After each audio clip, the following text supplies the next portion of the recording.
Nous allons donc commencer cette soirée autour de deux livres qui concernent le Liban. Donc nous avons avec nous à ma gauche Elisabeth Picard, qui est politologue, directrice de recherche émérite au CNRS et à l'IREMAM, et qui vient de sortir un livre qui s'appelle « Liban, Syrie, intimes étrangers ». Et puis, nous avons Maï Mahalouf Mono, qui est professeur à l'université libanaise, faculté de droit et de sciences politiques et faculté d'information, et qui a sorti un livre l'an dernier, je crois. Oui, le Liban, de l'État inachevé à l'invention d'une nation. Donc, comme les autres débats, nous allons donner la parole 20 minutes à chacune de nos invités. Ensuite, éventuellement, je poserai des questions et vous pourrez poser des questions. Elisabeth. Merci Alain, merci à tous d'être là ce soir pour ce débat. Et je suis très contente d'écouter et de débattre avec Maï, dont j'ai beaucoup aimé les travaux, en particulier sur la question palestinienne et Jérusalem. Quand j'ai commencé à travailler sur la région du Proche-Orient, c'était au moment où commençait la guerre du Liban. Et pendant 15 ans, j'ai travaillé sur la région à travers le conflit libanais et l'histoire tourmentée du Liban. Et puis, j'ai pris ma retraite du CNRS au moment où éclataient les premières manifestations contre le régime syrien en Syrie et où la crise syrienne se développait et tournait au carnage et à la guerre. Ça pour dire que je suis restée relativement distante de prise de position et de textes écrits ou d'interventions orales sur la crise syrienne. Et je le dis en particulier à notre arrivante qui s'intéresse beaucoup à la question, Brigitte Kurmi, pour deux raisons qui se conjuguent. La première, c'est qu'après une année, l'année 2011, où j'ai un peu écrit, où je suis intervenue pour dire ce que je savais, ce que j'avais étudié, ce que je croyais comprendre sur la crise syrienne, je me suis vite rendu compte que, à distance et à travers une pluralité d'informations qui étaient souvent contradictoires, qui étaient difficiles à vérifier, je ne pouvais pas me substituer au travail des journalistes et à la parole des acteurs locaux. Et se mêle à ce positionnement-là une autre raison qui est celle d'une critique de ce que François Hertog appelle le présentisme, c'est-à-dire une tendance dans l'actualité extrêmement immédiate de relire, de revenir à un passé et de le lire exclusivement à l'aune de ce qu'on voudrait interpréter, faire voir des événements passés, des causalités passées. Je pense à cet égard que la question du partage Saïs-Picot, qui est intervenue il y a juste un siècle, en ce mai 2016, est un bon exemple de l'instrumentalisation présentiste d'une histoire complexe et qui est une véritable histoire. Donc, ma position était celle du recul et pour autant, l'attachement, l'intérêt et puis la souffrance partagée pour la région fait que j'ai cherché à rentrer dans cette histoire à travers un autre angle qui est celui de l'étude du lien et de l'articulation entre les deux entités syriennes et libanaises au cours d'un siècle. Donc, de faire une étude qui soit dans la profondeur et dans la durée pour essayer de comprendre l'élaboration des structures sociales, des structures politiques dans chacune des deux entités et de suivre dans les deux entités la transformation des acteurs. Alors, mon livre, je le dis parce que comme il est épais et pas toujours très agréable à lire, c'est pas un récit historique, mais c'est plutôt une suite d'études thématiques, 7 chapitres, chacun sur un thème qui court à travers la diachronie, à travers l'histoire de ce siècle, mais qui s'articule autour de 3 grands axes. Et c'est ces trois grands axes que je vais essayer de vous présenter maintenant. Alors, c'est ceux des contraintes du système international, celui d'une économie politique de la relation syro-libanaise et celui de la question très épineuse, mais qu'on aime beaucoup à l'Harmattan et autour de Bertrand Badi, la question de la culture politique et du régime constitutionnel. Et là, on aura beaucoup, je pense, à dialoguer avec May sur ce sujet. Alors, premier axe qui est traité dans mes chapitres 1, 4 et 7, donc c'est un axe qui court dans le livre, c'est celui du poids de l'international, des enjeux stratégiques et du poids de la compétition autour de la région et des guerres, de la conflictualité.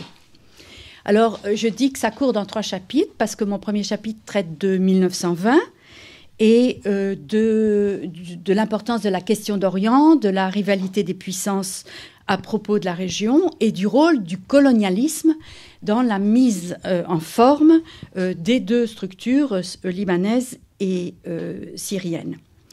Et puis à nouveau, dans l'épisode des années 50-70, il y a une autre conflictualité internationale qui pèse très fort sur le couple Syrie-Liban, c'est la combinaison de la guerre froide internationale et du conflit israélo-arabe. Dans les 2 cas, en se combinant, le sort du couple syro-libanais en est particulièrement écrasé, tourmenté et rendu difficile. Et aujourd'hui, on peut dire que, à nouveau, et c'est ce que je traite dans mon chapitre 7, à nouveau un contexte de conflictualité internationale qui bloque complètement la recherche de solutions, de négociations, tant dans le cas syrien que dans le cas libanais. Et je pense ici plutôt à une conflictualité qui est celle des ambitions contrariées des puissances régionales, l'Arabie saoudite et l'Iran, mais aussi la Turquie. Alors, je n'oublie pas, dans ce poids de l'international, on en reparlera sans doute, la responsabilité des oligarchies locales dans les 2 pays. Le fait que cette oligarchie n'a cessé, au cours du siècle, d'instrumentaliser les crises internationales, le lien avec les acteurs internationaux, au service de leur propre domination, soit sur le Liban, soit sur la Syrie, soit, pour certains acteurs, sur la Syrie et le Liban. Un peu vite, le second grand axe, qui est celui de ma recherche sur le couple Syrie-Liban, c'est une étude de l'économie politique de leurs relations.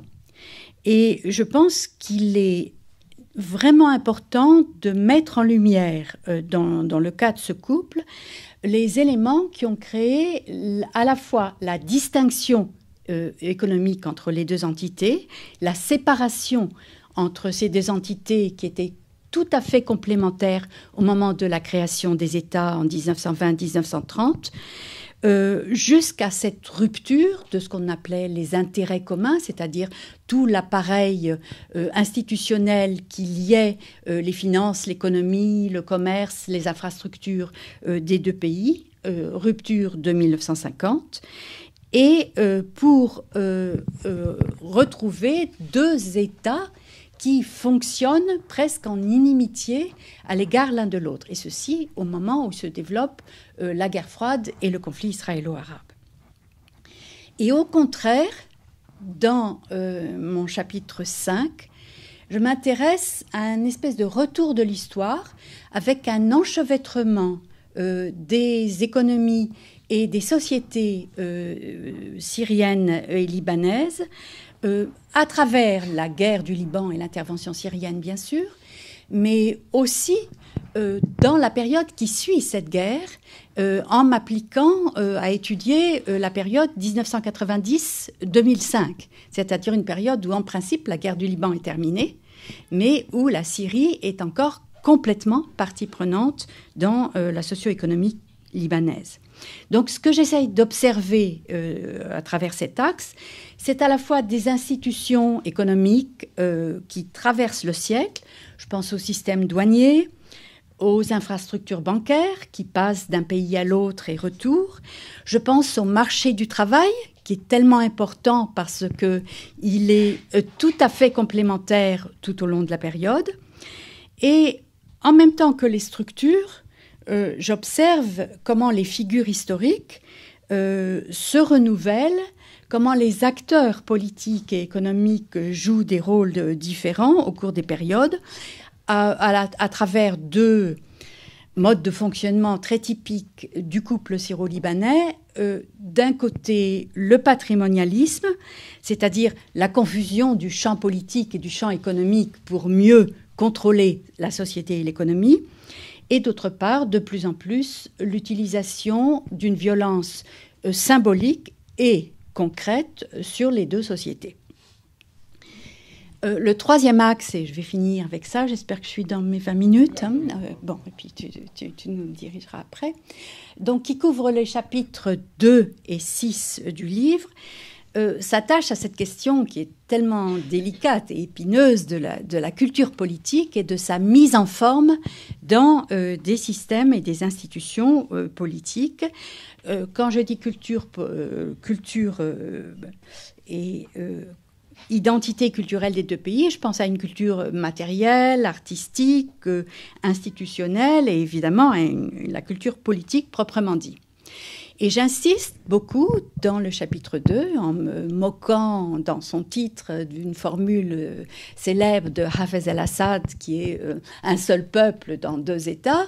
J'insiste beaucoup, effectivement, sur la continuité culturelle de la formation des deux sociétés. Il y a des échelles différentes, il y a des équilibres différents entre les groupes dans les deux pays, il y a des histoires différentes, l'histoire de la montagne libanaise est différente. N'empêche que dans les deux, face au système impérial ottoman, face à la colonisation française dans les deux pays, face après au système de guerre, il y a une même structuration et une même consolidation du lien social autour de la famille proche ou la famille élargie, le clan, la tribu, la confession, donc ce qu'on appelle les communautés confessionnelles, et voire les groupes ethniques, puisqu'il y a des Kurdes dans ces deux pays. Il y a une structuration qui résiste à toutes les processus de formation étatique, qu'ils soient impériaux, coloniaux ou des essais des républiques dans les deux pays. Mais ce qui m'intéresse beaucoup, et c'est là-dedans que je rentre dans le chapitre 6, ce qui m'intéresse beaucoup, c'est que les élites politiques de chacun des deux pays ont choisi un mode opératoire et constitutionnel complètement opposé pour gérer ce rapport des États et des sociétés dans les deux pays. Bonjour Anna. Dans la question de la représentation des groupes sociaux, le choix libanais, c'est le choix de la représentation communautaire. Le choix syrien, c'est le choix de la représentation un homme, une voix. Tous les citoyens syriens sont pareils et appartiennent à une même nation qui, unanimement, suit son chef vers un développement économique, social, etc. Un rapport différent aussi à la responsabilité des représentants politiques et des dirigeants vis-à-vis de leur société et de leurs élus, puisque dans les deux pays, il y a des systèmes électoraux. Or, pratiquement, chacun à sa façon, les groupes sociaux qui dirigent le pays se sont arrangés pour éviter d'avoir à rendre des comptes aux sociétés qui, en principe, les ont portés au pouvoir et qui attendent d'eux le développement de leur pays. Je pense en particulier au fait que dans le système libanais, il y a un verrouillage qui consiste à dire s'il y a des ennuis, c'est à cause de l'extérieur et c'est à cause des autres communautés. Serrez les rangs derrière nous, vos chefs, vos élus. Et donc, il y a un verrouillage des comptes rendus. Et le verrouillage en Syrie, il consistait à l'inverse, à dire, à falsifier les votes et à truquer les résultats, afin de dire qu'il y avait unanimité pour choisir, pour penser, pour aimer la solution autoritaire qui avait été imposée par le groupuscule qui s'était emparé du pouvoir. Donc, je me suis beaucoup intéressée et j'ai pas mal débattu avec des collègues libanais de cette question de la formule démocratique idéale ou préférable dans chacun des deux systèmes politiques et dans la région plus largement. C'est une question qui, vous le savez, se pose en Irak. Je vais terminer de vous présenter cette troisième partie en faisant juste une remarque un petit peu vive peut-être, mais c'est pour ouvrir le débat, je pense. Il me semble que le système du communautarisme politique tel qu'il a été mis en forme au Liban à partir des années 20 et conforté par le système de Taïf en 1990, est un système qui ne peut mener qu'à une impasse. Le communautarisme politique ne peut répondre aux attentes d'une société et du développement que s'il évolue. Or, en évoluant, il travaille à sa propre extinction, en s'ouvrant à d'autres systèmes. Et c'est ça que je considère comme l'impasse dans laquelle se trouve à l'heure actuelle le Liban. Ceci dit, les mensonges du système de la dictature syrienne ont mené, eux, de leur côté, à une clôture du politique et à un enfermement tel de la société qu'il a débouché dans les années 2010 sur le soulèvement de la société syrienne. Donc, aucune des solutions n'est préférable, d'une certaine manière, à l'autre.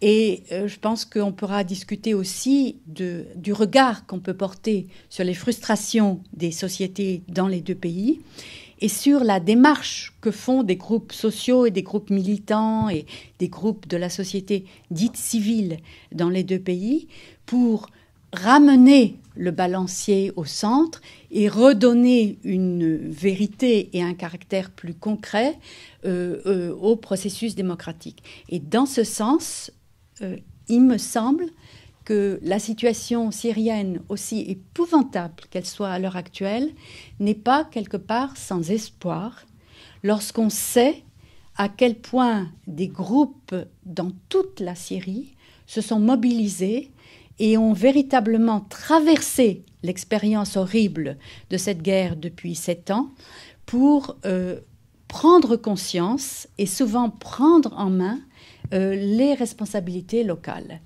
Je m'interroge beaucoup sur une même capacité du côté libanais. Bien. Merci pour cet exposé clair et tout à fait dans les temps. Et donc, je passe la parole maintenant à Maïm Malouf pour 20 minutes. Merci. Bonsoir, merci d'être présent ce soir, c'est d'être avec nous et merci à l'Harmattan de m'avoir invité pour parler de mon livre. Donc mon livre s'intitule Le Liban de l'État inachevé à l'invention d'une nation.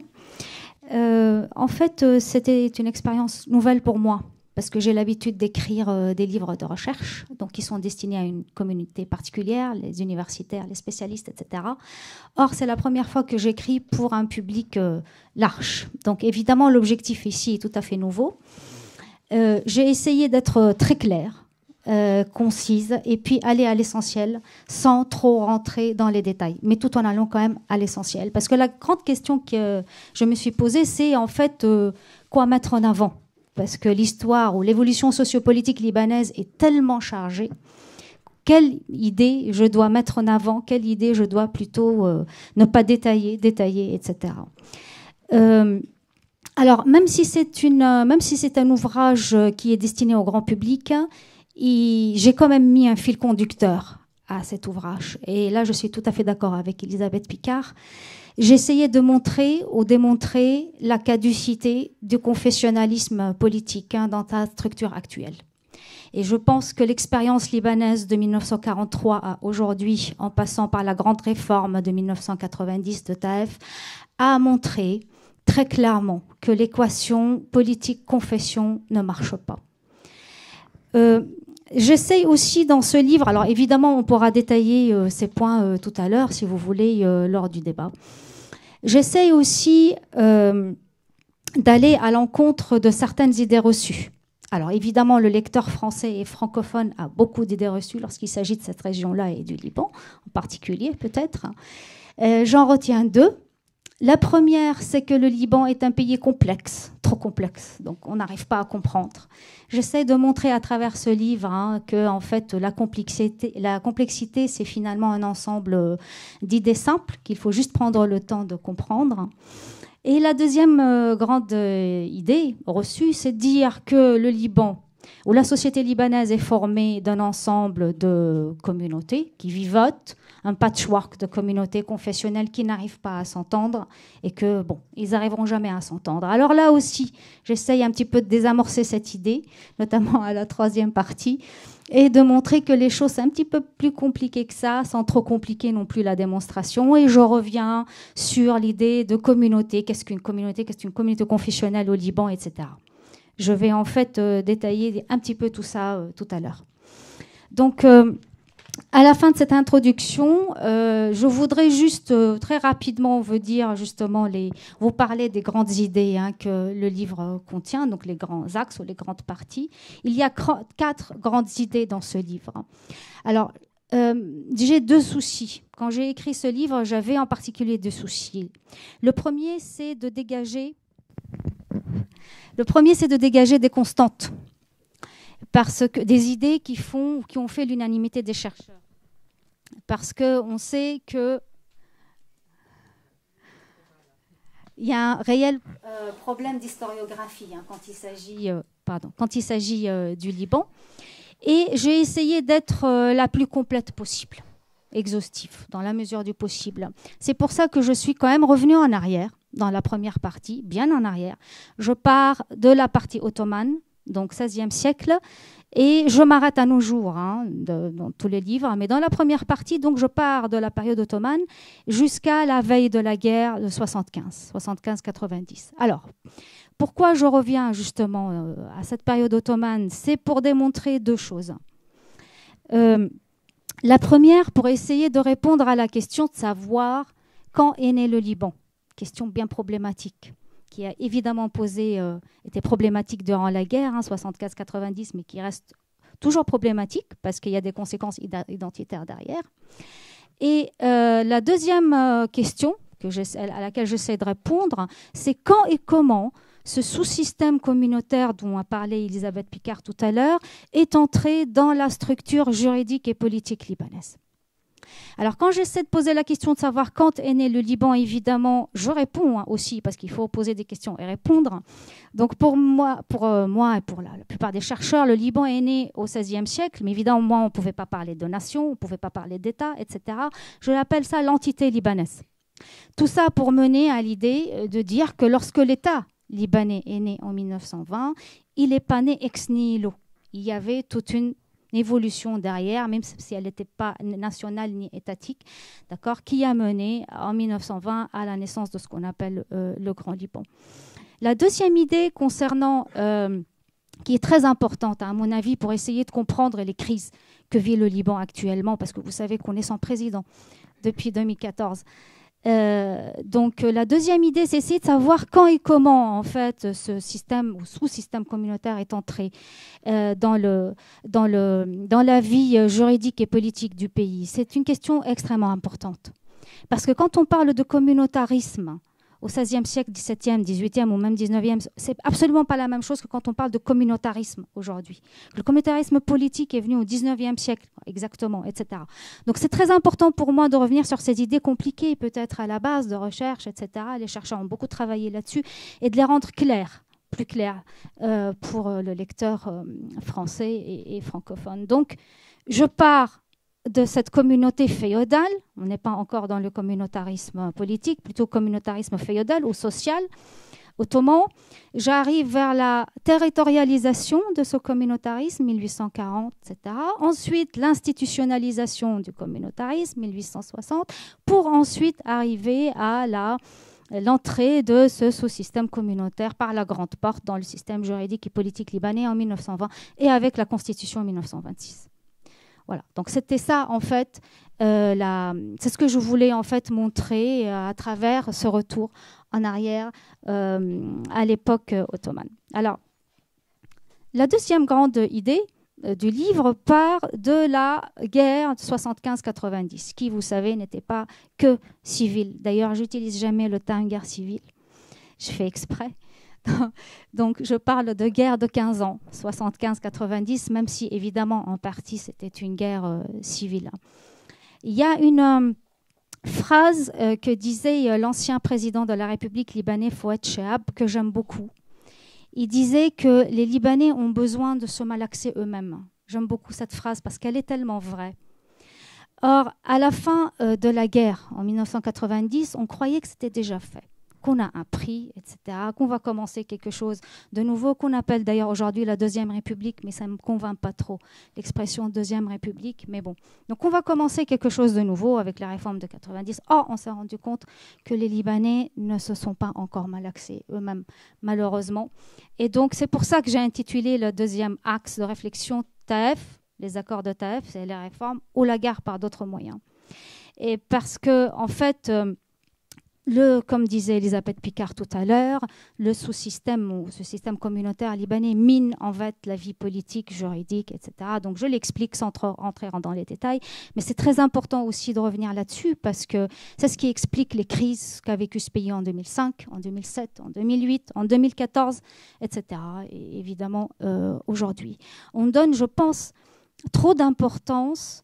Enfin, c'est ma vision, là j'ouvre une parenthèse, peut-être aux considérations géopolitiques, internationales, régionales, etc., quand il s'agit de comprendre le Liban, mais on n'invite pas souvent le lecteur à aller voir en fait ce qui se passe à l'intérieur. Comment fonctionnent ou ne fonctionnent pas les institutions, la Constitution, c'est quoi le problème à l'intérieur, qui fait quoi en fait, etc. Or ça c'est très important, je pense, pour pouvoir aussi savoir comment fonctionne le Liban aujourd'hui. Alors la troisième grande idée du livre, là je quitte un peu l'État, les considérations étatiques et je vais vers la société. C'est pour ça que je parle en fait de la société civile libanaise en fait. Et dans mon introduction, je suis partie de l'hypothèse évidente peut-être que le Liban et les Libanais ne font pas toujours un. D'accord. Et donc il y a un divorce clair entre l'État et la société. Burhan Ghalioun, qui a travaillé sur la Syrie, a écrit un livre qui s'appelle « L'État contre la nation » ou « La nation contre l'État ». Alors, je ne peux pas parler de nation contre l'État parce qu'en fait, par exemple, les événements de 2005 de la société civile, ce que revendiquaient ces événements, c'est plus d'État. Donc, du coup, je trouve que l'idée de divorce est parfaite pour décrire en fait la situation actuelle. Alors, j'essaie de répondre dans ce troisième axe à la question suivante. Que peut faire une société, une nation, une population lorsque elle vit dans un État qui n'en est pas un, en fait. Lorsqu'elle vit au sein d'un État qui est démissionnaire, que peut-elle faire? Alors là, je dégage deux grandes idées à l'intérieur. La première, évidemment, j'ai beaucoup travaillé sur les recherches, les travaux de recherche qui se sont consacrés à la société civile. J'essaye de montrer deux choses, à la fois que la société civile libanaise n'est absolument pas à l'image de son État. Elle est énergique, elle n'est absolument pas morose, elle est dynamique, etc. Mais à la fois, elle est limitée. Les événements de 2015 l'ont démontré.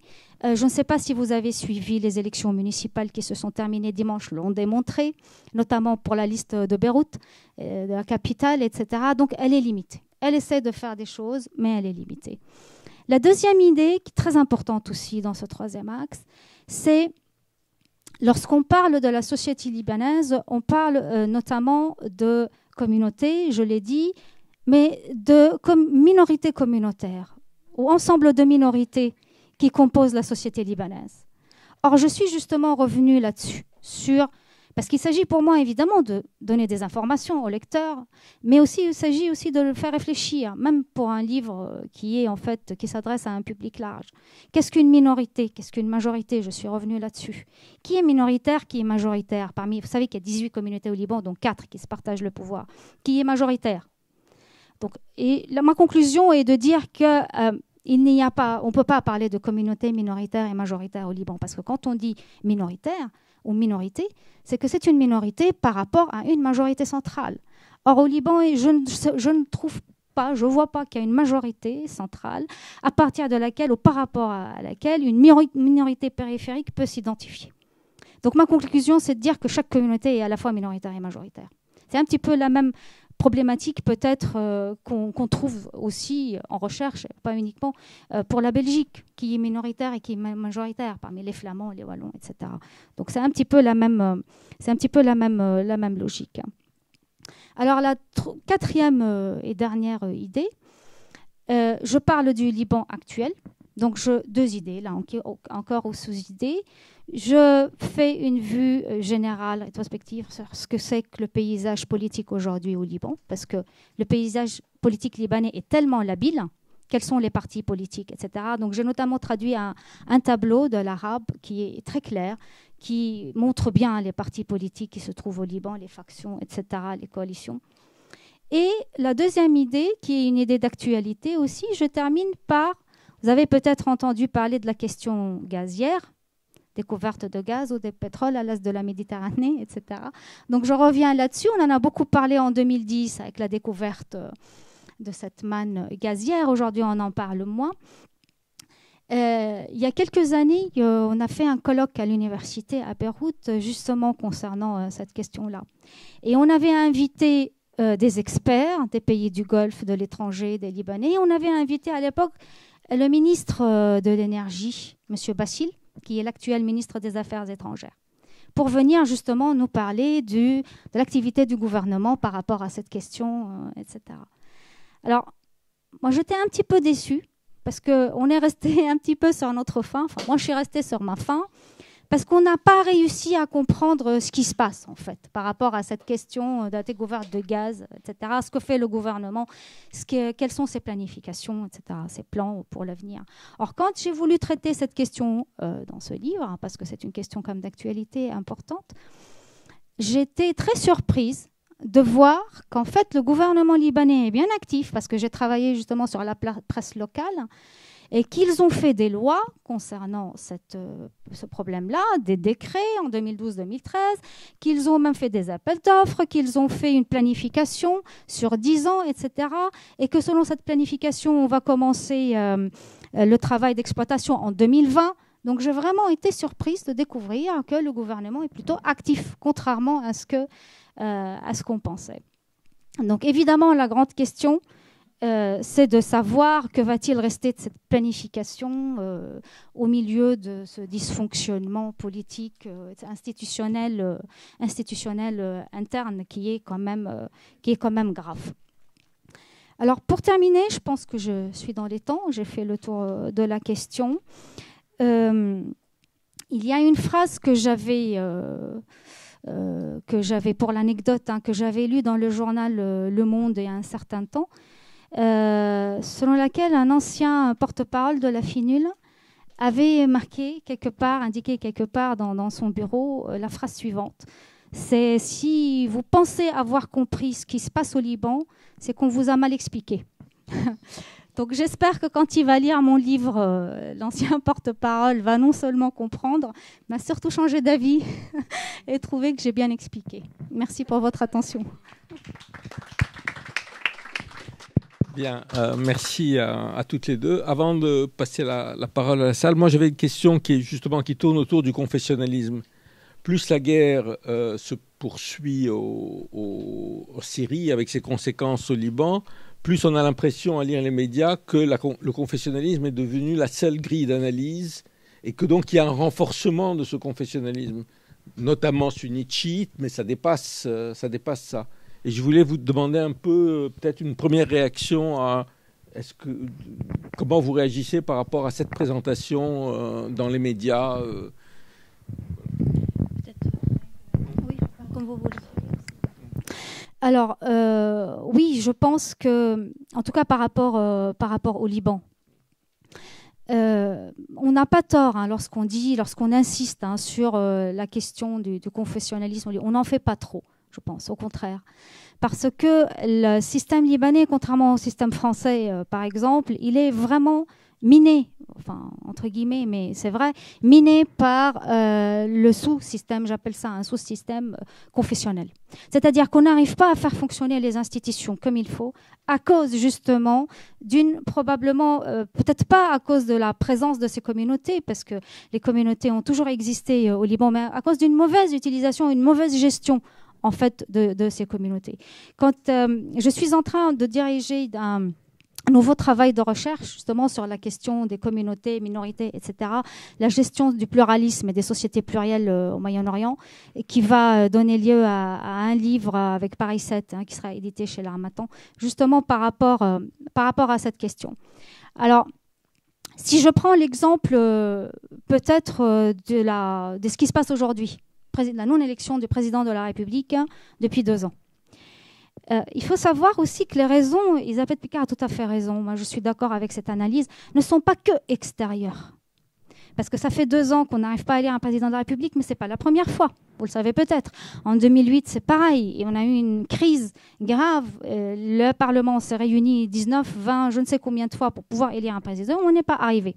Justement à cause d'une utilisation ou mauvaise utilisation, je dirais, de la constitution libanaise ou des institutions. Et là, on recommence. Si je vous donne un exemple vite fait, normalement, le président de la... Ou je commence par une idée plus large. On a une constitution au Liban, de 1926, qui a été amendée plusieurs fois, et grand amendement en 1990. Mais la grande question, par exemple, c'est de savoir qui interprète la Constitution aujourd'hui au Liban. Question banale en France, le Conseil constitutionnel, etc., et puis le président dans certains cas. Mais la réponse au Liban, c'est personne, sinon le Parlement. C'est-à-dire que nous avons un Conseil constitutionnel, mais aussi tiraillé à cause des questions communautaires, etc., encore une fois. Donc, il n'arrive pas à faire son travail. Ça, c'est quand il est en place. Parce qu'il y a eu une période, par exemple, entre 2005 et 2009, où il n'était pas opérationnel. Or, Taef, par exemple, qui parle d'un système communautaire provisoire, parce que la Constitution parle du communautarisme, mais selon la Constitution, à différents articles, notamment 24, 95, etc., c'est provisoire. Donc, en attendant de voir autre chose. Mais je pense que le problème des accords de Taef, c'est de dire que c'est encore provisoire, que de dire qu'on va sortir de cette situation-là, mais il n'a pas donné d'échéance. Donc, du coup, on est toujours dans le provisoire. Mais l'accord de la Constitution actuelle, à partir de 1990, nous avons un Conseil constitutionnel. Il a été instauré en 1990, avec la réforme de 90. Or, un seul article est dédié au Conseil constitutionnel libanais, qui est l'article 19. Alors, d'autres articles en parlent, mais cet article-là est consacré au Conseil constitutionnel. Or, quand on regarde les choses de plus près, on voit que ce Conseil fait son travail selon l'article 19 de contrôler la loi, d'accord, de contrôler aussi les élections présidentielles et législatives, mais le Conseil constitutionnel libanais n'est pas compétent pour interpréter la Constitution. Alors, moi, je trouve que c'est grave, parce que normalement, ce Conseil, il doit être au-dessus, en fait, du système, sous-système communautaire, au-dessus des querelles, des guerres intestines, etc. Or, il n'arrive pas à jouer son rôle. Et le président de la République, actuellement, ne peut pas interpréter la Constitution. Normalement, au Liban comme en France, selon l'article 5 de la Constitution française, le président de la République est gardien, n'est-ce pas, de la Constitution. Donc il peut ne pas promulguer la loi s'il trouve que la loi est inconstitutionnelle. Au Liban, c'est la même chose. Parce que vous savez que la Constitution libanaise est un petit peu calquée. Enfin, elle est une émanation de la Constitution française. Mais avant 1990, le président pouvait justement jouer ce rôle. Aujourd'hui, il ne peut plus le faire. Parce que même s'il refuse, et c'est arrivé en 2005, lors de la promulgation de la loi de novembre 2005, même s'il n'est pas d'accord en fait avec la loi, il peut demander à la Chambre une deuxième lecture qui ne peut lui être refusée, etc. Mais c'est l'Assemblée, enfin c'est la Chambre des députés qui a le dernier mot. Donc on constate on essaie d'interpréter. Il y a différentes interprétations de la Constitution, c'est bien ça aussi le drame, puisque le Conseil constitutionnel ne joue pas ce rôle. Donc, du coup, celui qui aujourd'hui interprète la Constitution, c'est la Chambre des députés. C'est évidemment pas très démocratique. Parce que dans un régime démocratique, on parle de séparation des pouvoirs, l'exécutif, législatif, etc. Donc, d'où, en fait, tous les problèmes qui nous mènent vers les querelles communautaires, et des problèmes graves comme ce problème-là. Je vais partir de la Syrie. Au début de la crise syrienne, les militants et les activistes syriens nous disaient continuellement: mais nous, on ne tombera pas dans le confessionnalisme. On n'est pas l'Irak, on n'est pas le Liban.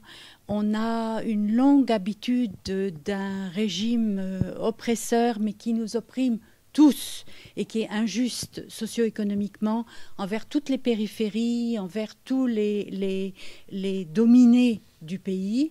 Et nous n'avons pas cette culture communautaire, même si nous avons un attachement aux liens primordiaux, aux liens forts de la famille, du clan, etc.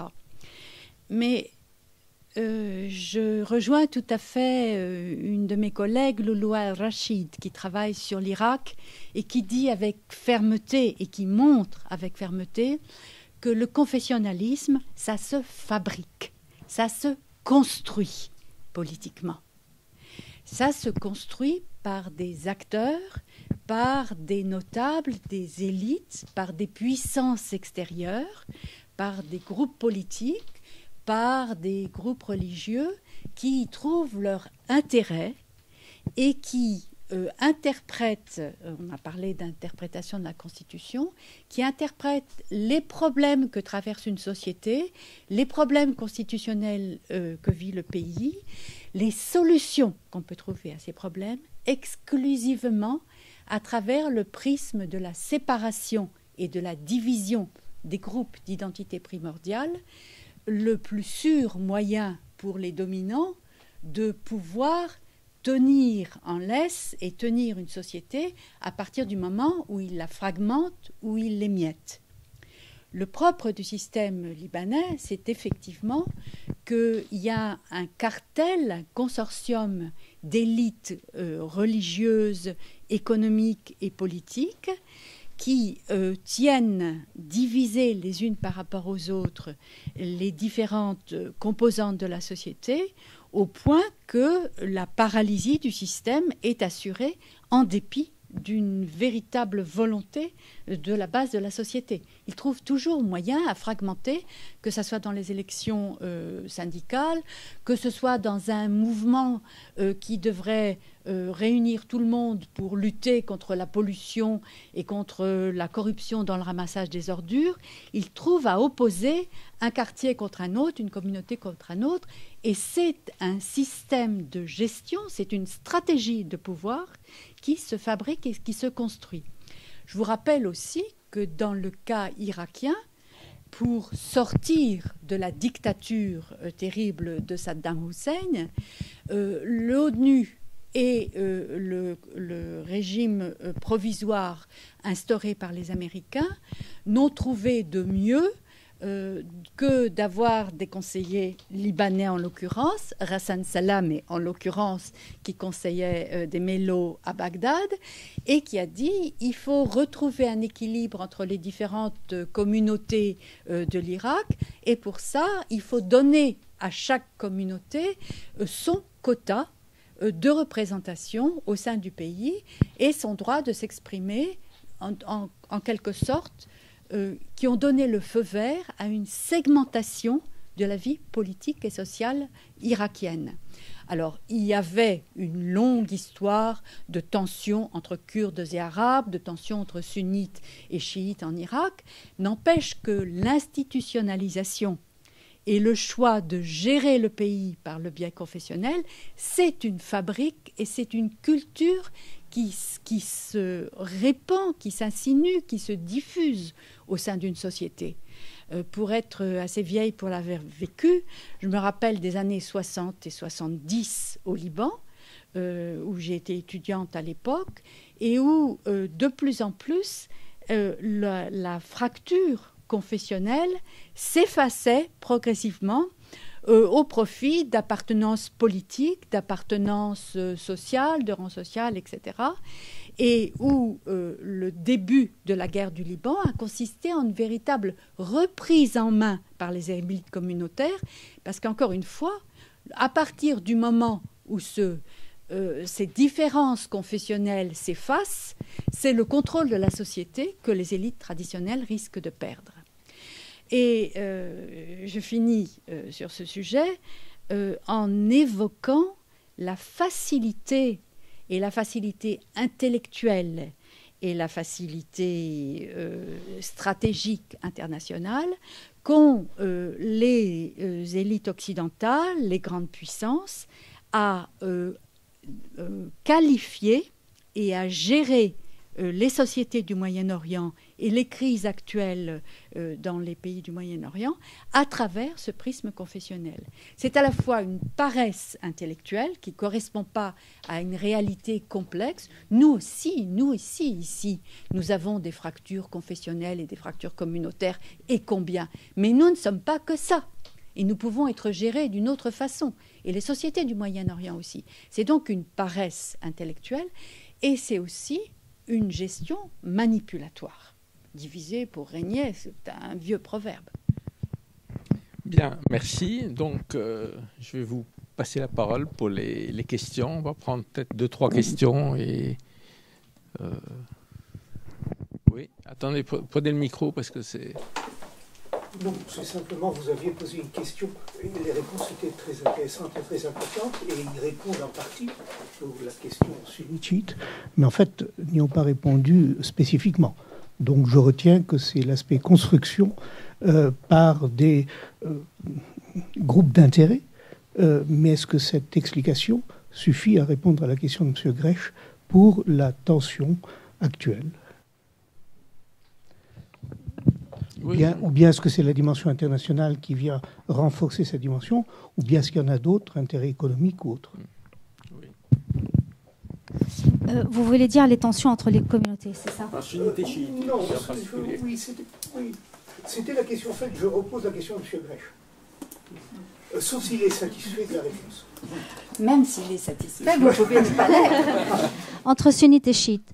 Alors, déjà, moi, j'ai du mal à qualifier le conflit ou les tensions au Moyen-Orient sunnito-chiite ou chiito-sunnite. Je ne suis pas tout à fait d'accord avec cette appellation. Parce que ça laisse penser que ce sont des conflits religieux, etc. Alors, absolument pas. Il ne s'agit absolument pas d'une guerre religieuse. Et je préfère parler de conflits saoudo, irano, etc. Ou saoudien-iranien. Même si d'un côté, c'est une communauté évidemment chiite qui règne, et de l'autre côté, sunnite qui règne. Donc, et les raisons qui sont derrière ce conflit sont des raisons géopolitiques, évidemment, pétrolières, évidemment. Je pense que depuis un siècle maintenant, depuis le début du XXe siècle, l'Occident, je ne sais pas, ça c'est ma vision des choses, elle n'arrive pas à construire, alors l'Occident c'est très large, on va dire l'Europe et surtout les États-Unis, elle n'arrive pas à construire une politique étrangère. On arrive à construire une politique pétrolière, donc je fais la différence entre les deux, mais on n'arrive pas à construire une réelle politique étrangère, c'est-à-dire de se mettre au même niveau que ces États-là au Moyen-Orient et de, si vous voulez, traiter d'égal à égal. Donc évidemment, le seul intérêt qui dirige les puissances occidentales et surtout américaines, c'est notamment la question pétrolière. Donc oui, on reste dans la même, à mon avis, on reste dans la même problématique. Alors après vient se greffer le dossier palestinien, que je connais très bien évidemment parce que j'ai fait beaucoup de terrain en Palestine, j'ai longtemps travaillé dessus. Vient se greffer la question irakienne, la question syrienne, libanaise, etc. Je ne sais pas si j'ai répondu. Peut-être on peut rappeler juste sur le conflit sunnite-chiite, bon, c'est devenu banal 2006, c'est-à-dire la résistance du Hezbollah face à Israël, et on avait les photos de Nasrallah dans toutes les rues du Caire, de sunnites, chiites, bon, qui était important. Et puis d'autres choses, une fois, il y a très longtemps, j'avais entendu Elisabeth parler de dire, dans les années 60-70, au Liban, les mariages chiites-sunnites étaient une chose tout à fait banale. Donc ça prouve bien que... Et encore, ouais. Donc c'est quand même important. Tu veux dire quelque chose? Non, non, non. Je dis encore. Ouais. Oui. Pour ce qui concerne le Liban, j'aurais voulu savoir si, parce que la Syrie c'est une autre situation, si au plan de la société, même si le mal est fait, hein, pour ce qui concerne le communautarisme, malgré tout, on assiste à une prise de conscience des sociétés. Quelles sont leurs marges de manœuvre, parce que le Liban n'est pas la Syrie. Je pense, enfin, la répression n'a rien à voir, même s'il y en a une, je suppose, comme dans tous les États. Donc j'imagine que les Libanais, toutes communautés confondues, ont les moyens de prendre conscience, de mettre en œuvre voilà, des moyens de changer, voilà, Peut-être ça vaut la peine de dire un petit mot sur parce que tu as abordé très rapidement les élections municipales. Bon, il y a eu beaucoup de débats sur Beyrouth, mais il y a eu aussi d'autres. Moi, j'ai lu des choses très très contradictoires sur ce qui s'est passé au sud, sur la poussée de listes qui n'étaient pas d'alliance contre l'alliance Hezbollah, Hamal, etc. Voilà. Oui. Alors, est-ce que la société civile est consciente? Bien évidemment. Évidemment. Je le montre dans le livre, et depuis longtemps, une société civile est toujours consciente. Même la société civile syrienne, j'imagine, même sous Hafez al-Assad et son fils Bachar al-Assad, est aussi consciente. Elle se donne les moyens, mais elle est limitée. Parce qu'une société civile, bon, évidemment, c'est un terme large. Pour moi, définissons-le. Société civile, pour moi, c'est tout ce qui n'entre pas dans l'orbite de l'État, des institutions étatiques. C'est ça que je nomme société civile. Mais ils sont limités, bien sûr. Donc les événements de 2005 l'ont montré.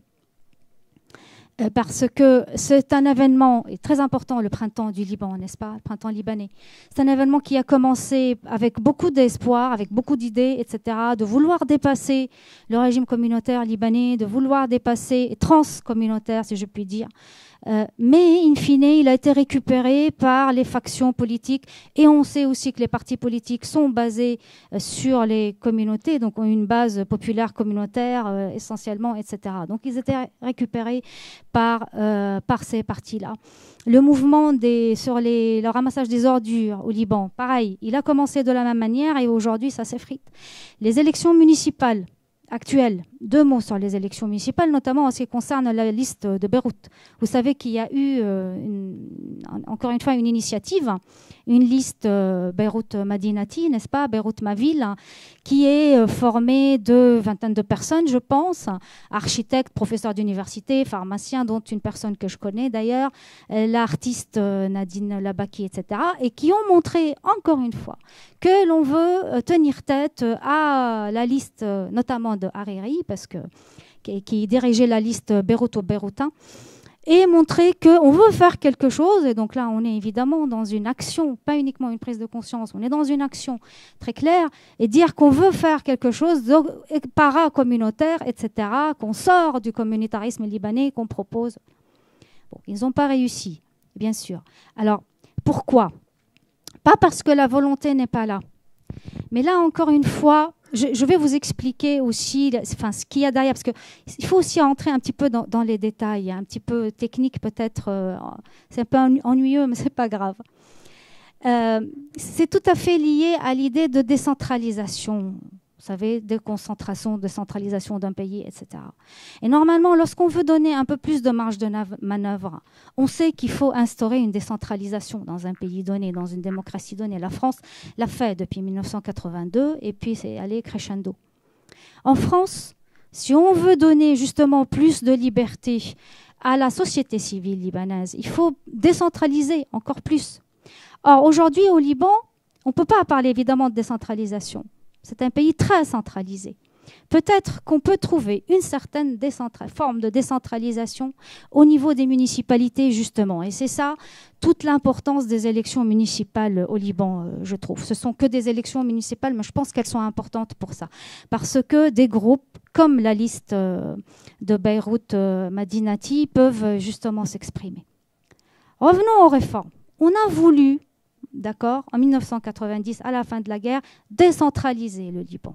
Décentralisation administrative dit l'accord de Taïf. Et il y a un passage qui s'appelle décentralisation administrative. Voilà. Ça n'a pas été fait. Pourquoi ? Parce qu'il y a un manque de volonté, etc. Pas du tout.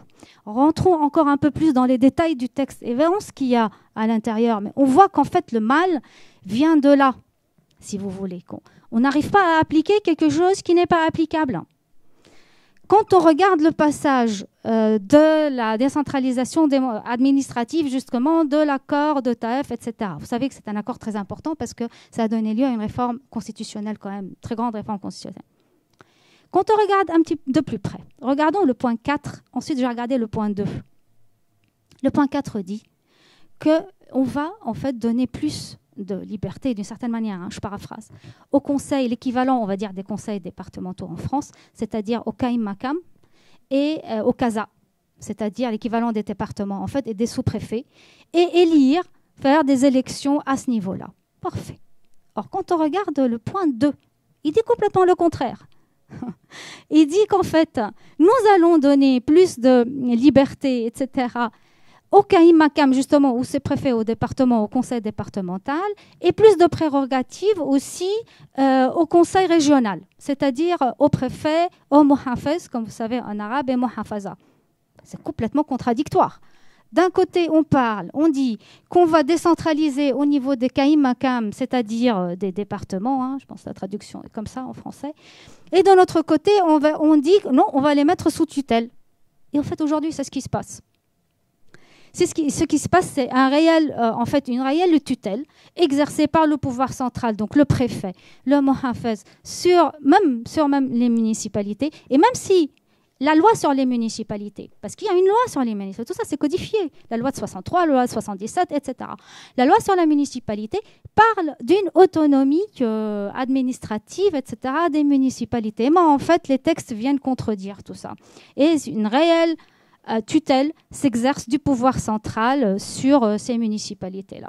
Donc, non seulement la société civile est coincée, si vous voulez, déjà coincée parce qu'Elisabeth Picard a appelé les oligarchies en place, donc les listes, disons, traditionnelles, entre guillemets, donc elle n'arrive pas à sortir la tête de l'eau, mais en plus, même si elle s'installe, même si on réussit, etc., elle va avoir du mal, en fait, à appliquer ces idées. Et tout ça, c'est en fait lié à des contradictions, des négligences peut-être, je ne sais pas à quoi c'est lié, dans les textes même en fait. J'ai répondu.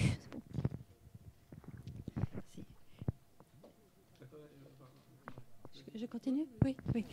Je pense qu'il faut quelque part appeler un chat et réfléchir à ce que peut être une société civile au Liban. Une société civile, ça n'est pas en dehors de l'État, c'est en lien avec l'État. Une société civile n'existe que parce qu'il y a un État, et un État ne fonctionne que s'il a en face de lui une société civile, c'est-à-dire des organisations, des ordres professionnels, des syndicats, des églises, des groupes locaux, etc., qui sont organisés et sur une base véritablement active.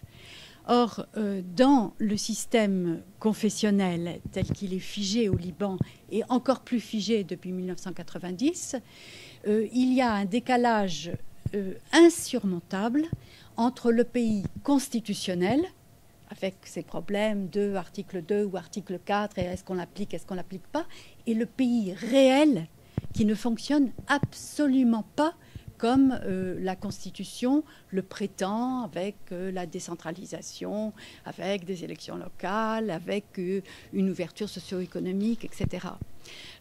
Dans le Liban tel qu'il fonctionne depuis la fin de la guerre civile, depuis 1990, il y a une centralité béroutine, politique, économique, sociale, qui rend tout à fait problématique cette question de la décentralisation. Qu'est-ce qu'on veut décentraliser ?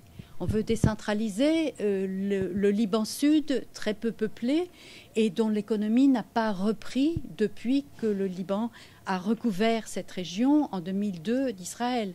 Est-ce qu'on veut décentraliser les provinces du Nord et du Nord-Est qui sont peuplées d'une population dont presque un tiers vit sous le seuil de la pauvreté, qui n'ont d'autres ressources que de venir chercher du travail à Beyrouth?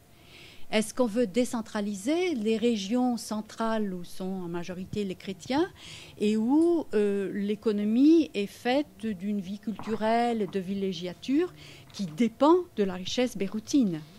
Donc on revient au problème de quel est le pays réel et comment est-ce que l'État doit le gérer. Et c'est là que je ne suis pas très optimiste sur les demandes et les possibilités d'une société dite civile au Liban.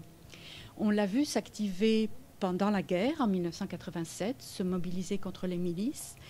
On l'a vu s'activer fortement après la guerre sous le régime de Rafik Hariri, lorsqu'ils ont réclamé justement la reprise des élections municipales et un assainissement dans la vie politique en quelque sorte. Et puis toutes ces dernières années, à travers une série de mouvements, que ce soit les gays et les lesbiennes, que ce soit pour la défense des femmes, que ce soit pour les travailleurs immigrés qui sont traités épouvantablement au Liban, et que ce soit aujourd'hui pour en finir ou limiter la corruption. Mais dans tous ces épisodes, on retrouve la question de la centralité beyrouthine, de l'accord entre les élites de chaque communauté et de l'extrême difficulté qu'ont de façon transversale les opposants à s'organiser. Il n'y a plus de partis politiques non confessionnels d'opposition. Il y a des tentatives de liens transversaux pour lutter contre la corruption. Alors, c'est ce qui a été fait avec Beyrouth Madinati, avec ce groupe qui dit « Nous voulons une vie politique participative à Beyrouth et nous voulons être représentés ». D'un côté, on se dit « Oui, ils ont quand même fait 30% des scores, donc finalement ils n'ont obtenu aucun siège des 18 sièges de Beyrouth en l'occurrence.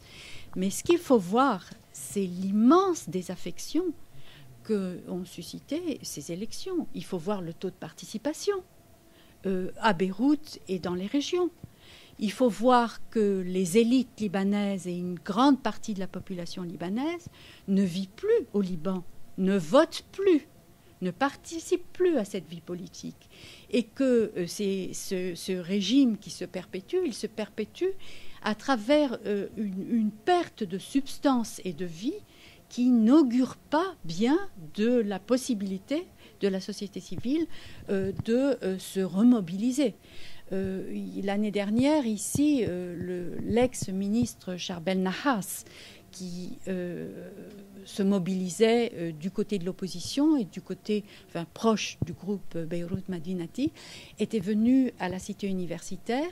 Il avait réuni des dizaines de diplômés et de docteurs libanais vivant en France et vivant en Occident autour de la question libanaise, et tous de leur dire « Que faut-il faire ?» Et Nahas de leur répondre « Il faut revenir ». La société civile, c'est vous. Discuter avec l'État, c'est vous. Malheureusement, ce n'est pas ce qui se passe. Et avec la crise régionale, ce n'est pas ce qui se passe. Les élites de toutes les communautés, les jeunes diplômés qui peuvent qui pourraient opérer un changement générationnel, un changement de positionnement, qui pourrait vouloir sortir de cet enfermement confessionnel rien que pour pouvoir épouser sa copine chiite ou pour pouvoir respirer un peu sans avoir l'évêque sur le dos, tout cela est en perte de vitesse et en perte de substance. Je ne suis pas très optimiste. Quel est le taux de participation des élections? Ça dépend. À 20%, c'était, mais dans le sud, c'était 50%. Et à Zahle, oui, dans le sud et dans la Bekaa, à peu près 50%. Mais il y a un autre problème sur les élections, si j'ai bien compris, pour Beyrouth en particulier, c'est que vous ne votez pas dans la ville où vous habitez. Donc ça crée évidemment voilà. Oui. Les Libanais qui vivent en France ne peuvent pas voter dans les ambassades. En tout cas, pas au municipal. Et il est toujours question de beaucoup de choses au Liban. Ils ne peuvent pas voter du tout. Pour l'instant, ils ne peuvent pas voter du tout. Il est question d'ouvrir le droit de vote aux populations immigrées, à savoir qui dans les populations immigrées. Donc là, je pose ma question. C'était très intéressant cette analyse comparée et en même temps les similitudes de structuration. Madame Picard a dit entre la Syrie et le Liban malgré les différences. Ma question est dans le système scolaire qui, me semble-t-il, au Liban est très fragmenté, éclaté, communautaire aussi. Alors en Syrie, que je connais moins bien, est-ce que le système, sans doute l'était moins, mais il n'a pas plus réussi? Le système scolaire est un très très très bon reflet effectivement de la philosophie politique de chacun des deux pays. Il est fragmenté au Liban et il est encore malgré tout relativement de bonne qualité. Que ce soit la moitié de la scolarisation qui se fait dans le système public ou l'autre moitié qui se fait dans des systèmes privés, laïques ou le plus souvent confessionnels. Dans tous les cas, universités, écoles sont d'un niveau relativement élevé dans la région, au Liban, et avec une certaine efficacité. Mais ce système scolaire, encore une fois, produit des diplômés et du surdiplômé qui ne trouvent pas à s'employer dans le Liban eux-mêmes. Ils ont longtemps choisi la voie de l'immigration dans le Golfe, en Afrique, dans les Amériques ou en Europe. À l'heure actuelle, ces voies se ferment de plus en plus et il y a véritablement un chômage des jeunes diplômés au Liban qui est une perte de substance très dramatique. La question est pratiquement à l'inverse en Syrie, où le système national uniforme, avec fermeture des écoles privées dans la période la plus dure du système baathiste, c'est-à-dire dans la seconde moitié des années 60, donc un système qui a été généralisé et mis aux normes, est aussi un système dont la qualité s'est extrêmement détériorée. L'ouverture sur le monde extérieur, scientifique, sur les langues étrangères, sur les formations, a été souvent très négligée. Dans la période des années 2000, la période de Bachar, il y a eu la naissance de quelques universités privées très chères et très limitées et un certain public, mais il y a une détérioration de la qualité de la formation en Syrie, alors qui s'est complètement aggravée avec la guerre. Il y a une génération non scolarisée ou mal scolarisée, et là, il y a une perte humaine dramatique. Brigitte.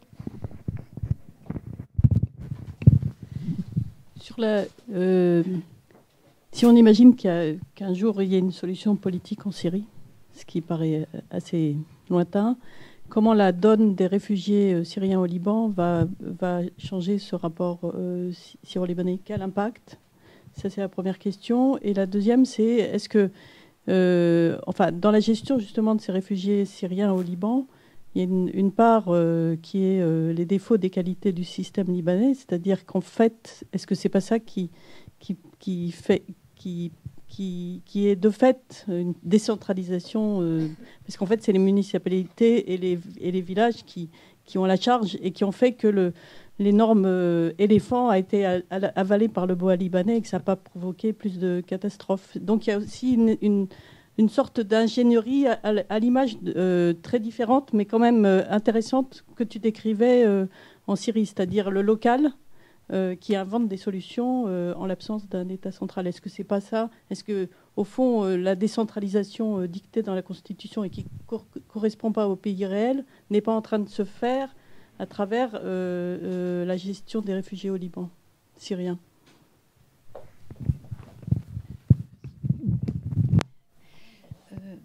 Alors, c'est important, je crois, effectivement, d'insister sur l'habileté, l'ingénierie des groupe libanais, de la société libanaise, à survivre et à traverser des crises, sa propre crise pendant la guerre, et l'occupation syrienne ensuite, la masse des réfugiés, pour ceux qui n'ont pas le chiffre en tête, à peu près plus de 4 millions de Libanais vivant au Liban à l'heure actuelle aujourd'hui, et dans les derniers chiffres internationaux, 1,2 million, si tu as ces chiffres-là, Brigitte aussi, un peu plus même, de réfugiés syriens sur le territoire libanais à l'heure actuelle. À peu près la même chose en Jordanie et plus de 3 millions en Irak, en Turquie, bien sûr. Donc, il y a ce côté-là et ce côté de invention locale, mais autant que je sache, cette invention, elle n'est pas le fait unique des Libanais et du local. Elle se combine avec deux autres dimensions. Un, les réfugiés syriens eux-mêmes, qui ont une longue tradition d'émigration de travail au Liban. Dans les années 60, il y avait déjà plusieurs centaines de milliers de travailleurs syriens au Liban, et le Liban n'en disait rien et s'en trouvait fort content. Et dans les années 90 et 2000, il y a encore plusieurs centaines de milliers de travailleurs syriens au Liban. Le Liban proteste de tous côtés de la misère que ça lui apporte. Le gain économique pour les entrepreneurs dans le bâtiment, dans l'agriculture, etc., le profit est énorme. L'économie de sécurité sociale, les salaires, le dumping des salaires, etc. Il y a une perversion du système qui fait que quelque part, il y a une habitude pour les Syriens de trouver des solutions pour survivre au Liban. Et il y a un troisième partenaire dans cette survie locale et cette invention locale, ce sont les ONG internationales et la dite communauté internationale onusienne. Et sans vouloir être trop provocatrice, je dirais qu'il y a une véritable industrie de la gestion des réfugiés qui s'est développée au Liban depuis 5 ans, qu'elle profite à toute une chaîne d'organisations locales, de médiateurs, d'intermédiaires, etc. Et que quelque part, tout le monde n'est pas perdant au Liban dans cette crise des réfugiés, quoi qu'on en dise. Alors, la question importante, c'est de savoir quoi dans la suite, et est-ce que ces réfugiés sont appelés à revenir ou à rester sur le territoire libanais. Alors, un petit peu rapidement, parce que je pense que Maï aura beaucoup de choses à dire sur ce sujet aussi, il y a 2 dimensions qu'il faut prendre en compte pour réfléchir et penser la réponse. D'une part, nous savons que dès qu'il y a une accalmie quelque part et quand c'est possible, les Syriens cherchent à revenir chez eux. Ils cherchent à revenir, à refaire leur vie, à leurs biens, leur famille, leurs liens sociaux et, si possible, à reconstruire éventuellement une vie politique. Et que donc, il y a une mobilité possible et pas une fixation sur le territoire de l'immigration dans la crise. Mais il y a aussi un autre phénomène qu'il faut prendre en compte. Je parlais des travailleurs immigrés, c'est que depuis des décennies, il y a un double mouvement de migration qui se passe à travers le territoire libanais. Il y a l'émigration des Libanais diplômés, compétents, ouverts de toutes les communautés confessionnelles musulmanes et chrétiennes, sans distinction. Et il y a une immigration de populations jordaniennes, égyptiennes et surtout syriennes qui étaient sous le coup d'une pression démographique et d'une très grande injustice économique dans leur pays. Et donc, on assiste là à ce que les démographes pourraient qualifier de mutation à long terme qui se passe à l'intérieur du Proche-Orient, cette fois-ci dans un cadre extrêmement conflictuel. Donc il y a les 2 choses, et le fait que beaucoup de Syriens pourraient rester au Liban n'est pas du tout improbable, me semble-t-il, et ça veut dire aussi que socio-économiquement et confessionnellement, la composition du Liban subit à moyen et à long terme une longue transformation. Et là encore, le Liban officiel et constitutionnel est à 100 lieues des réalités qui se développent dans le pays. Oui. Le HCR, il y a quelques années, tirait justement la sonnette d'alarme en disant que le Liban a la plus forte densité de réfugiés par habitant au monde. Donc c'est vrai qu'il est saturé. Et c'est vrai que les municipalités, notamment dans la Bekaa et dans le Nord, c'est surtout le pouvoir local qui gère ça, mais avec les organisations internationales. Alors, est-ce qu'il y a une décentralisation pour répondre à votre question? Non, il peut pas. Officiellement, non. Il ne peut pas y avoir une décentralisation. Officiellement, les textes, les règles, etc. ne le permettent pas.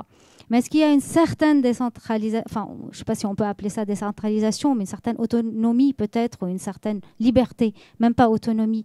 Justement, quant à la gestion des réfugiés par ces municipalités, oui, je dirais mais c'est fictif. C'est fictif pour l'instant. Qu'est-ce que je voulais dire d'autre? Oui, et la preuve aussi à ceci, c'est que le gouvernement fait souvent des discours, des présentations, etc., et intervient tout le temps justement dans la question des réfugiés pour rappeler surtout que ce ne sont que des réfugiés et qu'ils vont rentrer chez eux, voilà, ils ne resteront pas au Liban, etc. Parce qu'on a peur, et là, le gouvernement est très présent. Donc le pouvoir central, pas les municipalités. Et donc on a très peur en fait que ce dossier israélien soit, syrien, soit un remake de ce qui s'est passé avec l'arrivée des Palestiniens en 1969 et donc qui se militarisent, etc., etc. Donc pour l'instant c'est uniquement des réfugiés, donc comme les Palestiniens en 1948. Mais on a très peur que le gouvernement a très peur que ça évolue. Donc décentralisation, non, je ne pense pas qu'on peut parler de décentralisation. Moi, j'avais une question pour Elisabeth à propos du poids de l'international. Tu as dit que dans les 3 grandes crises, il y avait eu un poids important, 1920, 50, 70, et aujourd'hui. Mais la différence aujourd'hui par rapport à 1920, c'est le fait que c'est les acteurs locaux, enfin régionaux, comme tu as dit, Turquie, Arabie Saoudite, Iran, qui jouent le rôle principal. On a l'impression d'un certain des intérêts, je dirais, occidentaux, et en tous les cas une incapacité des Occidentaux de faire. Est-ce que ça a des conséquences concrètes, le fait que ce soit les puissances régionales qui jouent un rôle majeur aujourd'hui dans ces crises? Encore une fois, en regardant sur le long terme, ça nous incite à sortir du schéma et des préjugés que May avait raison de souligner tout à l'heure de la part des Occidentaux, comme « Ah, mais le Liban, ça reste notre protégé, on ne laissera pas le Liban tomber dans le chaos régional. » Et d'ailleurs, regardez comme nous sommes attachés à la stabilité, c'est le mot qu'emploient les Onusiens, à la stabilité du Liban à travers la présence de la FINUL, à travers la présence. Alors, il y a la plus grande densité de réfugiés au monde, il y a aussi la plus grande densité d'organisations onusiennes au monde, au Liban. Il y a des organisations onusiennes qui se chevauchent, qui se superposent, qui se croisent. C'est une autre ressource politico-financière de ce pays que l'ONU est hyper présent au Liban pour rien du tout. Encore une fois, c'est politico-financier. Or, cette période-là, elle est quand même battue en brèche aujourd'hui parce que tu as raison de signaler, c'est-à-dire l'apparition au premier rang dans la gestion de la conflictualité dans la région et dans la gestion du Liban des puissances, on ne peut pas dire grandes puissances, mais des puissances régionales que sont l'Arabie Saoudite, l'Iran et la Turquie. Alors ça a des effets très très profonds. D'une part, il n'y a pas ce glacis formidable que représentait la guerre froide, la Syrie dans le camp soviétique, le Liban dans le camp occidental. Il y a quelque chose qui est beaucoup plus trouble, émouvant, même autour de l'Arabie saoudite. Il y a le Qatar qui peut jouer un jeu différent, et il y a le jeu très complexe de la Turquie à cause de la question kurde, etc.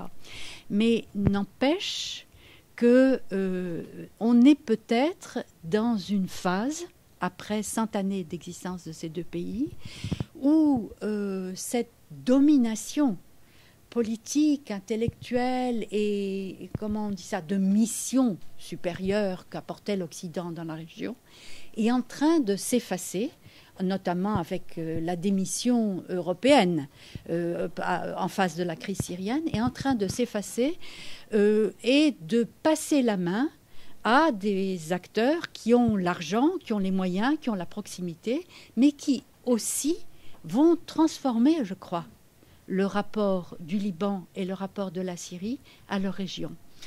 Cette vieille démarche, Aimé a commencé son livre en réfléchissant à l'entité libanaise au XVIe siècle, à l'émirat libanais, avec ses liens avec l'Italie, avec la France. Cette vieille démarche-là, elle devient beaucoup moins importante que celle de regarder, de se tourner vers l'Arabie saoudite. On voit à l'heure actuelle que toute l'idée de est-ce qu'il va y avoir une élection présidentielle au Liban et est-ce qu'on va pouvoir rééquilibrer les tensions entre sunnites et chiites, cette idée-là, malgré quelques gesticulations françaises, pardon pour les diplomates,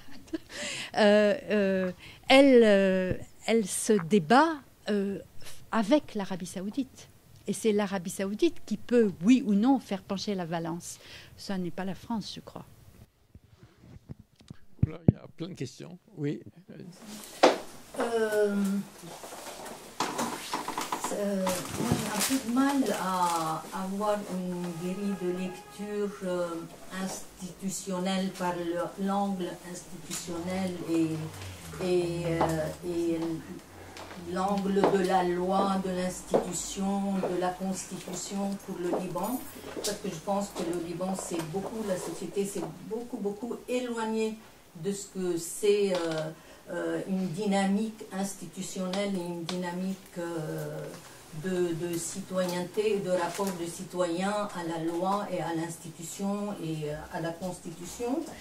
Mais par contre, là où je sens un petit réveil, je sens avec les élections municipales, on sent qu'une demande de citoyenneté commence pas seulement à Beyrouth, même dans les autres régions, le moindre, il y a quelque chose qui a été secoué, même dans le sud du Liban où on pensait que une seule voix pour le Hezbollah, la communauté chiite derrière lui, il y a une sorte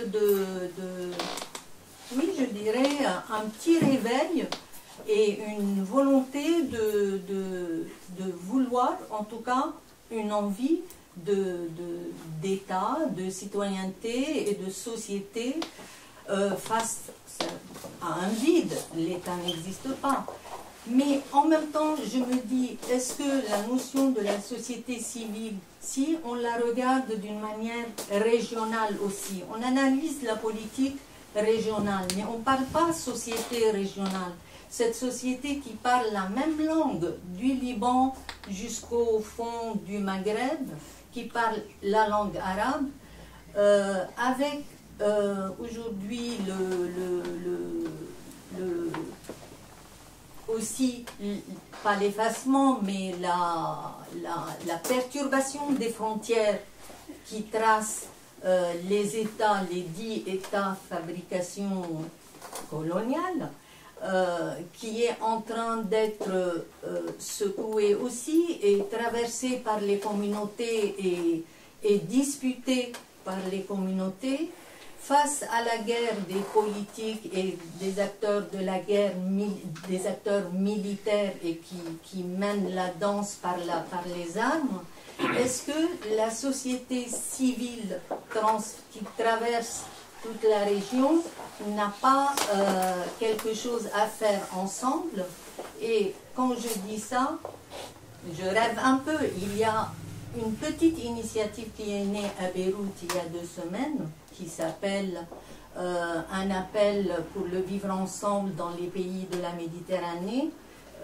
C'est vrai que c'est une petite initiative, et c'est vrai qu'il n'y a pas beaucoup de jeunes encore dans cette initiative, mais il y a des initiatives comme ça. Est-ce que vous ne pensez pas que l'Occident, en tout cas, n'a pas une responsabilité, où nous, dans notre regard d'ici et dans nos préoccupations en regardant la région, est-ce qu'on doit lire toujours avec la grille État, Constitution, citoyenneté, ou on doit regarder ce qui se fabrique et ce qui sont les constituants, rien que la langue arabe qui lie toute cette région, toute cette population, et aussi le dialogue communautaire. Je veux dire, le Liban, avant, ne dialoguait pas.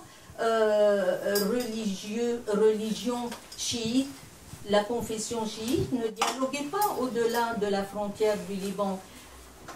Maintenant, elle dialogue et elle existe et elle parle jusqu'en Iran, elle dialogue avec l'Iran. Et les sunnites dialoguent. Et quand on parle du Liban, ils vivent, toute la jeunesse regarde le Golfe, toute la jeunesse va travailler dans le Golfe et on parle la même langue. Est-ce que dans tout ça, qu'est-ce qu'on peut lire dans ça?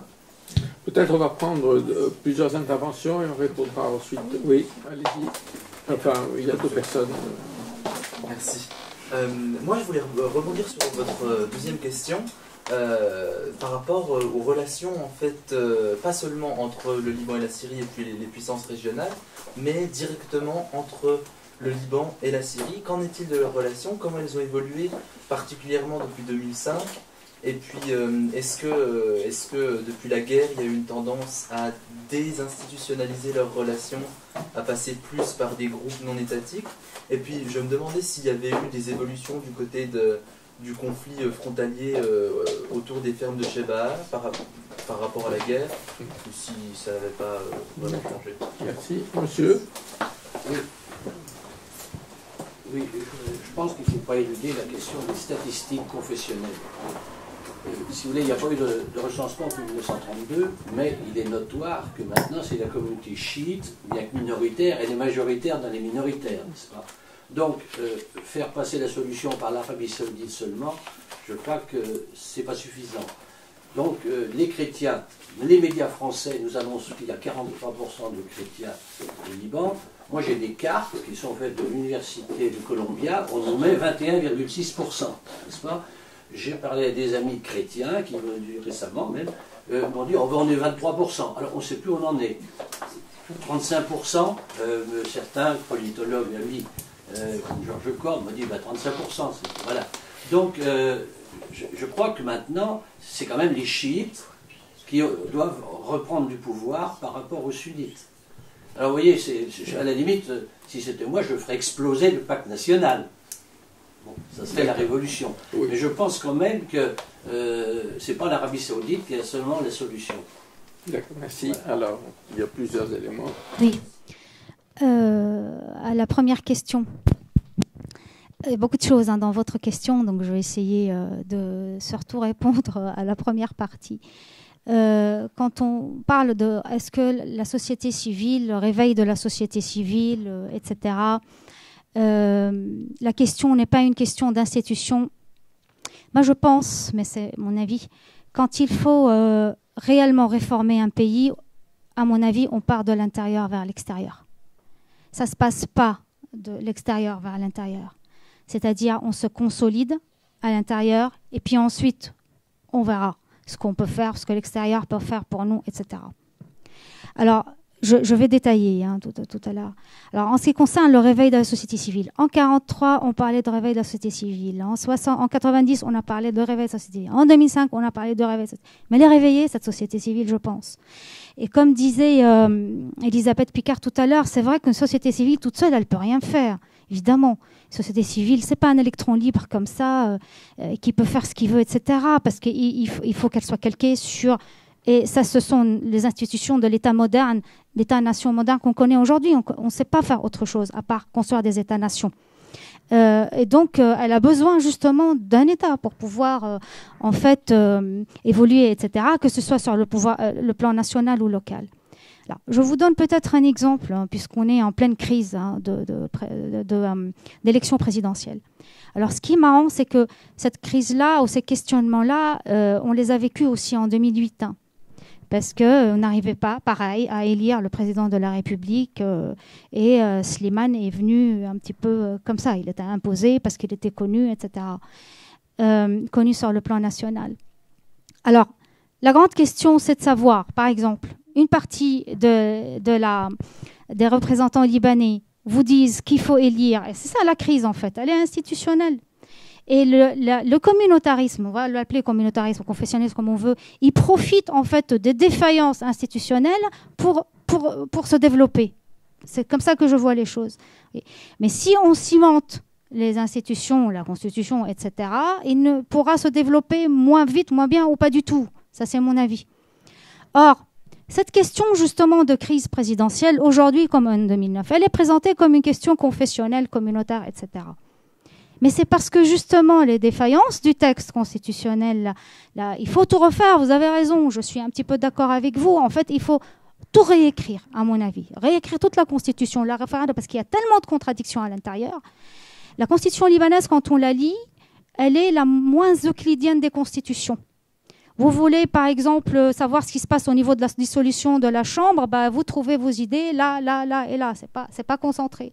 Pour le président de la République, parfois, l'article 49 jusqu'à 63, normalement, on a fait le tour de la question. Eh bien non, vous retrouvez quelque chose qui concerne l'élection du président de la République plus tard. Vous voyez ?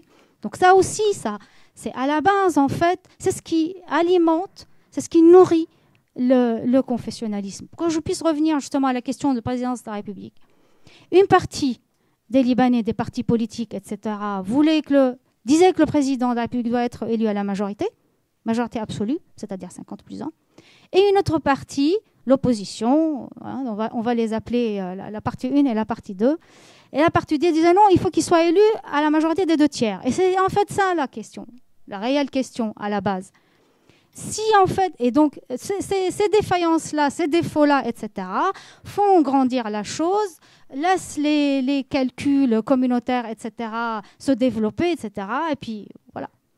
Alors, mais en fait, c'est le problème, il est dans le texte, parce que le texte n'est pas clair. Lorsque vous lisez l'article 49, il vous dit que le président de la République doit être élu aux 2 tiers des suffrages. Au premier tour.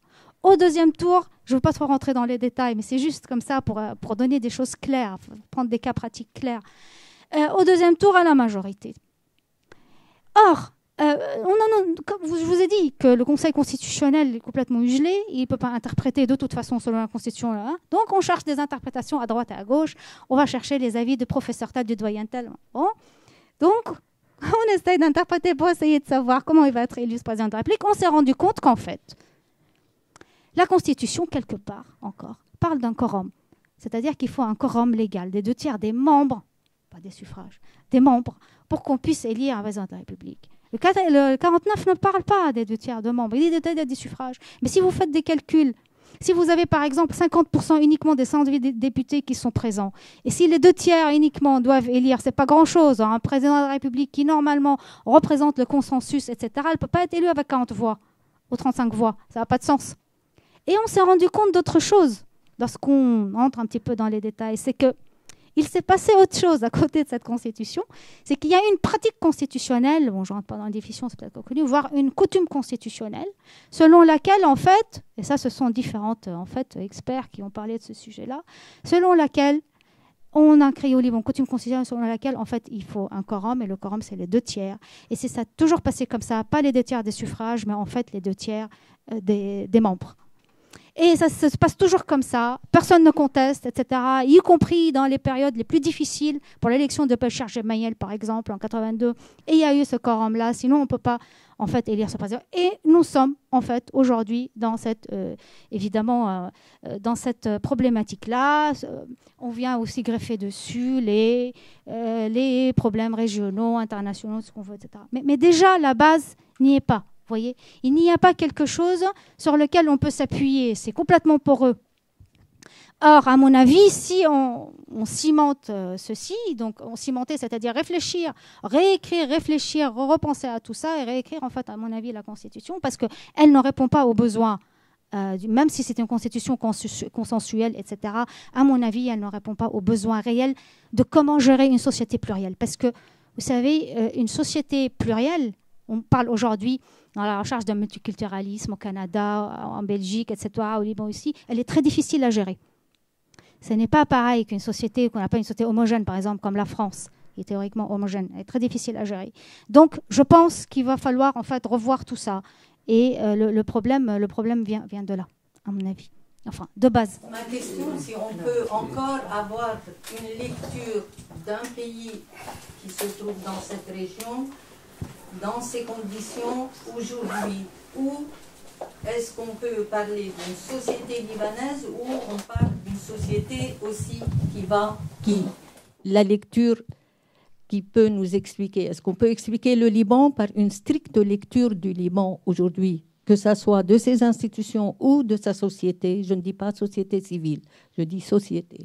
Ou on peut aujourd'hui analyser quelle est la lecture qu'on peut avoir de cette société qui n'a plus de frontières, en quelque sorte nationale, et qui n'a plus d'institutions auxquelles elle peut se référer. Vous venez de rajouter une seconde question très intéressante à votre première question. Votre première question sur la mobilisation de la société dans les régions arabes et arabophones, elle est très pertinente, mais elle nous interpelle aussi dans ce sens que les mobilisations, les sociétés qui se lèvent, ça a un prix, ça a un coût. Et nous sommes assis là dans Paris et nous regardons le prix de loin, le coût terrible que payent ces sociétés, justement parce que bien souvent, les solidarités transnationales ont fonctionné à revers ou n'ont pas fonctionné. Et donc, c'est pas si automatique et si facile de se dire il suffit de travailler à travers les frontières, etc. Il faudrait, à commencer par celle qui vous parle, que nous participions de ces mobilisations et que nous y mettions le prix. Et ça renvoie à la question que vous venez de poser juste maintenant. Vous dites, est-ce que c'est pas fini avec les frontières, avec l'État-nation, avec le cadre libanais, le cadre syrien, le cadre irakien? C'est pas si sûr. En commençant, Alain Grèche a dit on est dans le cadre de Sykes-Picot, il faut voir, etc.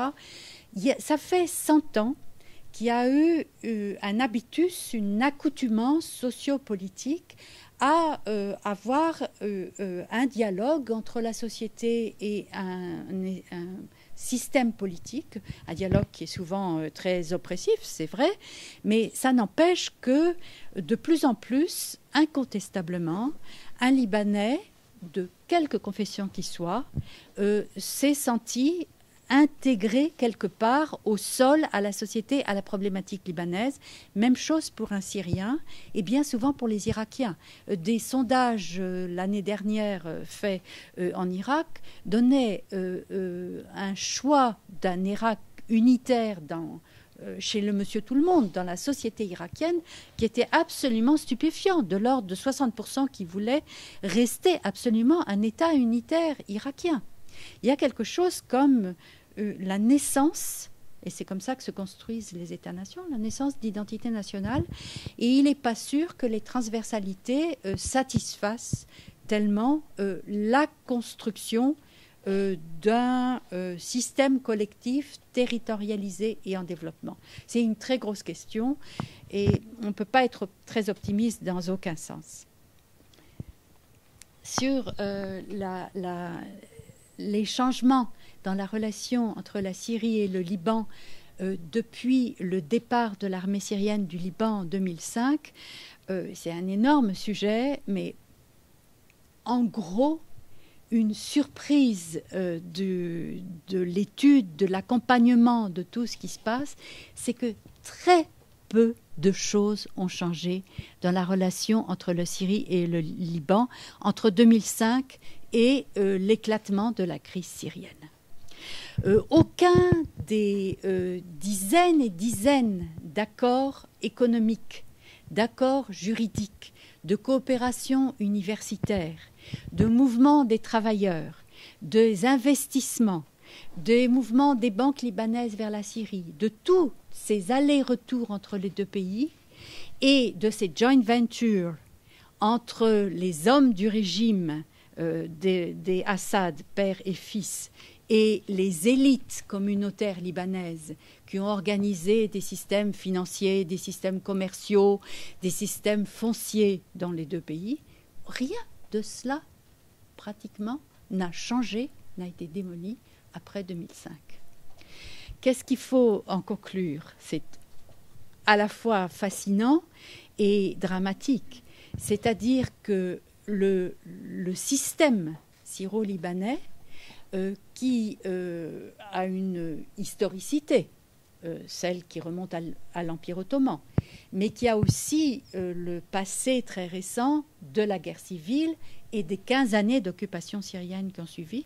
Ce système-là s'est donc concrétisé, a pris, et que le fonctionnement en réseau, qui est un des aspects du fonctionnement transfrontalier que vous invoquiez tout à l'heure, ce fonctionnement en réseau continue de tenir les filets de l'activité économique, financière et de la gestion politique du Liban.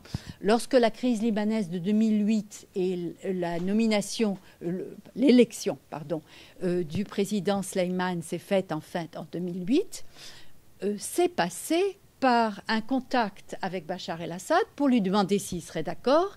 Il a donné son quitus et à ce moment-là, le président Sleiman a été élu.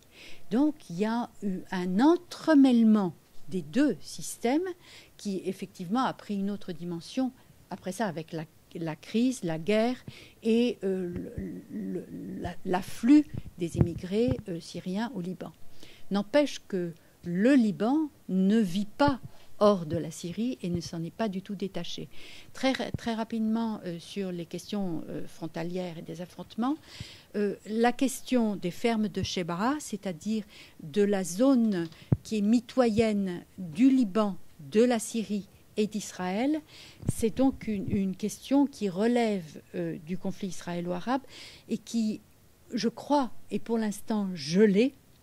Les Israéliens s'en désintéressent relativement dans la mesure où ils ont une position attentiste à l'égard de ce qui va se passer en Syrie même. Ça n'est plus leur priorité que d'agiter la question de Shebaa et de pousser les Libanais à réclamer ce territoire aux Syriens.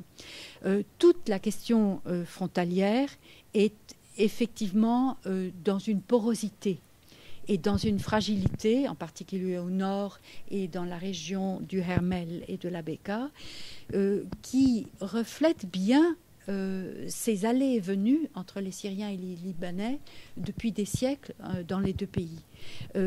Par contre, elle ne nous dit pas, cette porosité, comment va se résoudre politiquement une solution, parce que s'il y a des États, il y a des frontières. Certains disent non, les frontières, c'est fait uniquement pour les contrebandiers, pour les enrichir. N'empêche qu'un État se construit aussi par ses frontières, par ses limites, par sa territorialité. Et en ce moment, cette territorialité-là, elle est tout à fait évanescente dans le cas du Liban. C'est un peu rapide, pardon. Bien, merci à nos deux conférencières et bonsoir et merci d'avoir été avec nous. Au revoir.